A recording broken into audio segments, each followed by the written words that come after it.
Hi, Gloria Lybecker here with Healing You.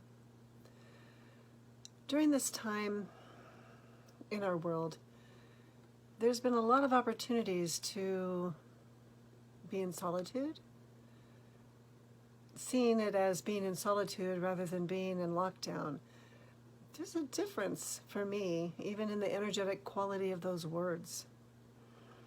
When I take time to be in solitude, I'm taking time to matter to myself, to be reflective of my life, and to be in choice with how I choose to engage with myself, with others, and in our world. And during this time, I've had opportunity to dig a little deeper into what makes me tick. We can start to notice patterns of behavior and patterns of thought, patterns of how we have knee-jerk reactions. And so I have had the opportunity to do quite a bit of that exploration. And for that, I'm really grateful.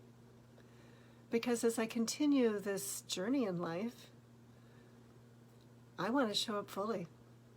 I want to have the freedom to express who I am, regardless of the environment that I find myself in. So I noticed what quality was keeping me small. What was the pattern? When would I start to withdraw and shrink inside? When I was younger, I would literally believe I could disappear by doing this.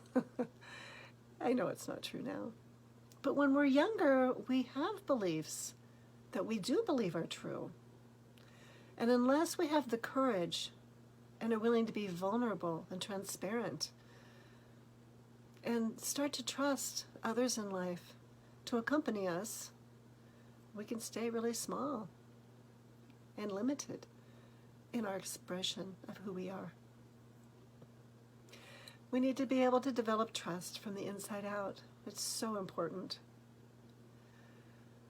One of the deepest shadows that I have gotten to know in my life has been the shadow where, with auditorially, when I would hear a certain tone of voice.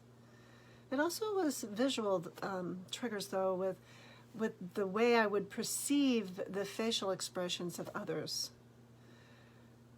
If there was a tone that I'm just supposed to listen and not ask questions, that really got my attention. And so what I'm grateful for is that it got my attention at a different level of awareness. Kind of noticing from the inside that pause that would happen that's more of a freeze response than a pause. Because I practice pausing. When I practice pausing, it's to self-connect with my heart, with my soul, with who I really am, so that I can be in full choice. But this pause was slightly different. It was more of a freeze response. It was more like there's a rattlesnake close and I got to be really quiet so I don't get bit.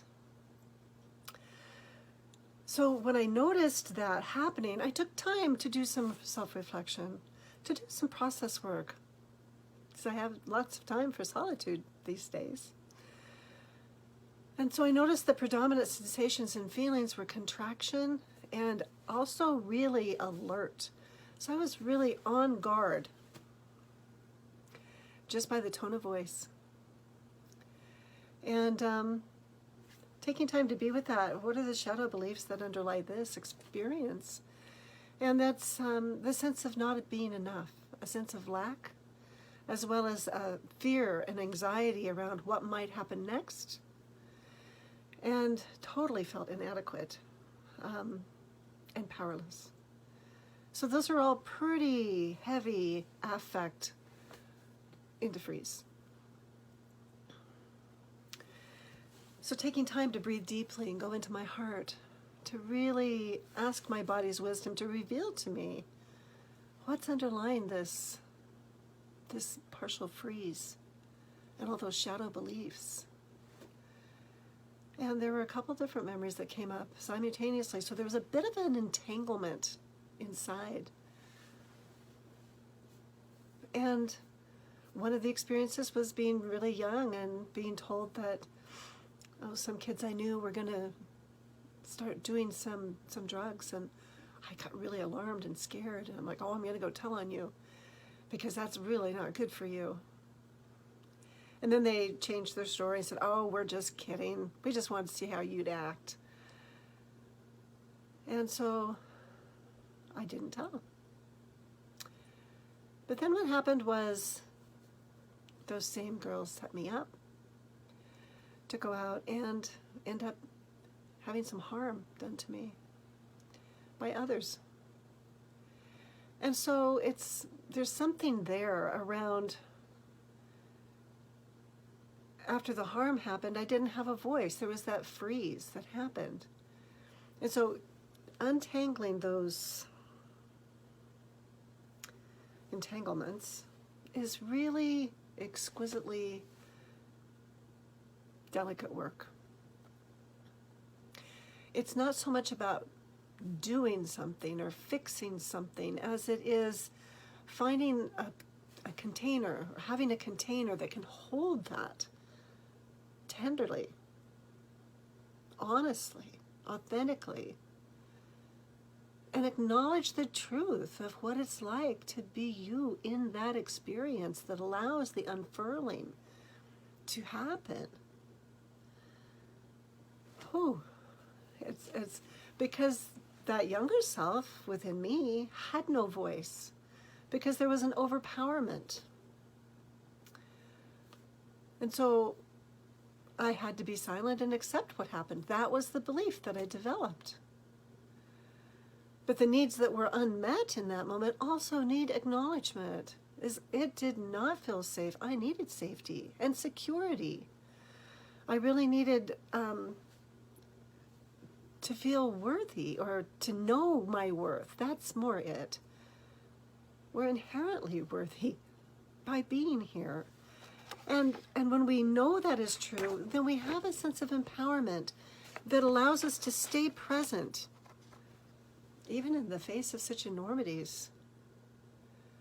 So this provided me with an opportunity to tune into a contract, an unconscious contract. And it was, I, Gloria May, solemnly swear to you, my essential self, that I will never let myself show my anger. It will never be revealed. In order to, I will diminish myself and stay silent in order to stay alive.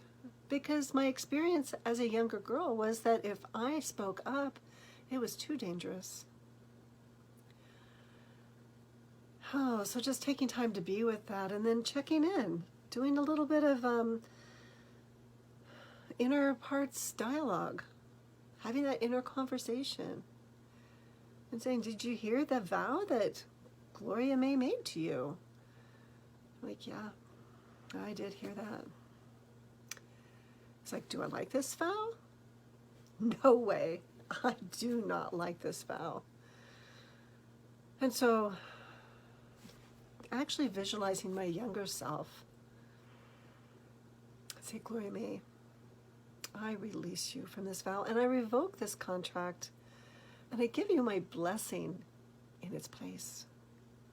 I bless you to express your anger with grace, and to speak with clarity and precision, to stay engaged in conversations even when it's uncomfortable, to access your intuition and your inner knowing, and to be empowered to make a difference in your life and in this world.